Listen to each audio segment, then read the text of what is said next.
राम राम मित्रों। आज तारीख है 4 जनवरी 2022। और जैसा कि आप लोगों को पता है कि 2 जनवरी से मैंने करंट अफेयर की एक सीरीज शुरुआत की है, जिसमें लगभग 10 से 15 क्वेश्चन होते हैं जो कि सारे जितने भी इंडिया के कॉम्पिटिटिव एग्जाम है सब में वो आने ही आने हैं। तो इसलिए आप इस वीडियो को शुरू से लेकर लास्ट तक अच्छे से देखना। चलिए स्टार्ट करते हैं क्वेश्चन नंबर 1 के साथ।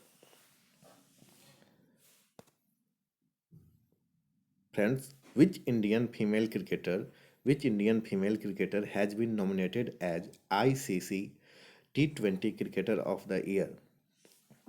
मित्रों, स्मृति मंदाना को आईसीसी की साल 2021 के लिए सर्वश्रेष्ठ T20 क्रिकेटर के रूप में नॉमिनेटेड किया गया है। Next question. Recently, who has been appointed as the secretary in the Ministry of Steel? मित्रों, हाल में ही मिनिस्ट्री ऑफ स्टील में सचिव के रूप में संजय कुमार सिंह को अपॉइंट किया गया है। तो इस क्वेश्चन में आप लोगों को संजय कुमार सिंह नाम और किसके सचिव बने हैं, यानी मिनिस्ट्री ऑफ स्टील के सेक्रेटरी बने हैं, इस बात को आप लोगों को ध्यान में रखना है। Next point.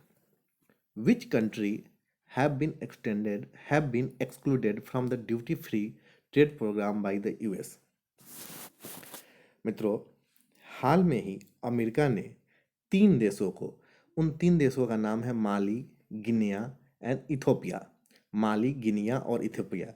इन तीन देशों को शुल्क मुक्त व्यापार कार्यक्रम से बाहर किया है। तो शुल्क मुक्त व्यापार कार्यक्रम को आप अंग्रेजी में क्या बोल सकते हैं? Duty free trade programme.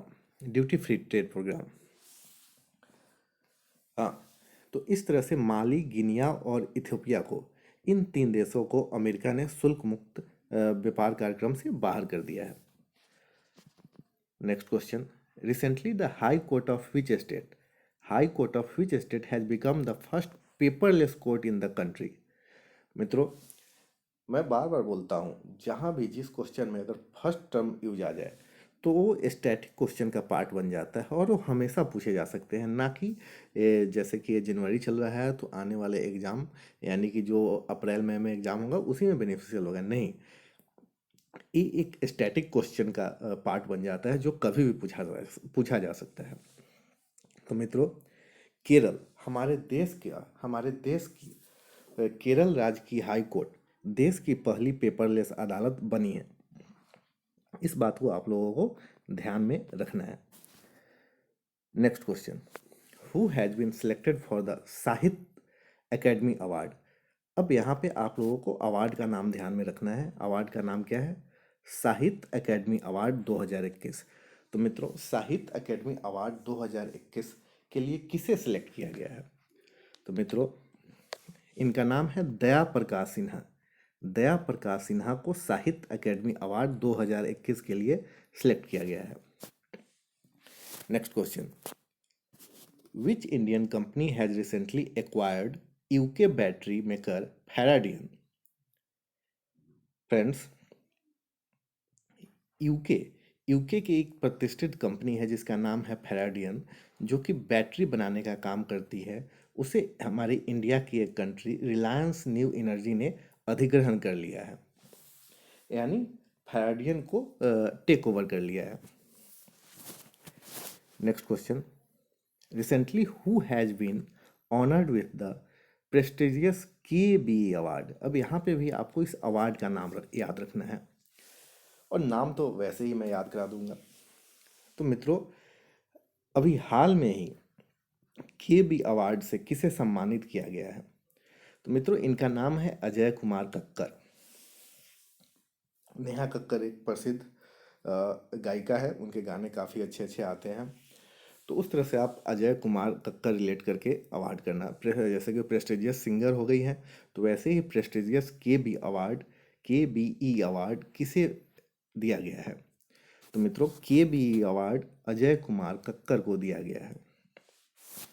Okay, next point, according to the report of, अब ए रिपोर्ट का नाम आपको याद रखना है। According to the report of national tiger conservation authority, how many tiger have died in 2021। मित्रों, नेशनल टाइगर कंजर्वेशन अथॉरिटी, जिसे हम हिंदी में बोलते हैं राष्ट्रीय बाघ संरक्षण प्राधिकरण, तो इसकी report, national tiger conservation authority की रिपोर्ट के अकॉर्डिंग पिछले वर्ष यानी 2021 में कुल 126 टाइगर्स की मृत्यु हुई है। कितने टाइगर्स की मृत्यु हुई है? 126। वैसे ही भारत में टाइगर्स की कमी होती जा रही है, उसमें भी 126 टाइगर की मौत हो गई पिछले साल। और इसका आंकड़ा किसके द्वारा दिया गया? तो नेशनल टाइगर कंजर्वेशन अथॉरिटी के द्वारा। Next point, which company has made the world fastest flying electric plane. तो मित्रों, वर्ल्ड की यानी विश्व का सबसे तेज उड़ने वाला इलेक्ट्रिक प्लेन किसने बनाया है? तो मुझे लगता है कि इस कंपनी का नाम आप लोगों को पहले से याद होगा, रोल्स रॉयस, जो कि काफ़ी महंगी कार बनाती है। अगर आप लोगों को नाम नहीं पता होगा तो फिल्मों में अधिकतर आप लोग देखते होंगे कि रोल्स रॉयस की कार काफ़ी महंगी आती है और अधिकतर फिल्में इन्हें दिखाते ही दिखाते हैं। Next point, where has the Indian army recently established a quantum laboratory. मित्रों, हमारे देश की सेना यानी भारतीय सेना ने एक क्वांटम प्रयोगशाला की स्थापना की है। तो उस क्वांटम प्रयोगशाला की स्थापना इंडियन आर्मी ने कहाँ पे की है? तो मित्रों, एमपी में, मध्य प्रदेश में एक जगह का नाम है मऊ, वहीं पे हमारी भारतीय सेना ने क्वांटम लेबोरेटरी की स्थापना की है। मित्रों, अब मैं एमपी के बारे में ज़रा आप लोगों को बता दूं कि एमपी, मित्रों एमपी सेंट्रल इंडिया का एक पार्ट है, सेंट्रल इंडिया का, ठीक है।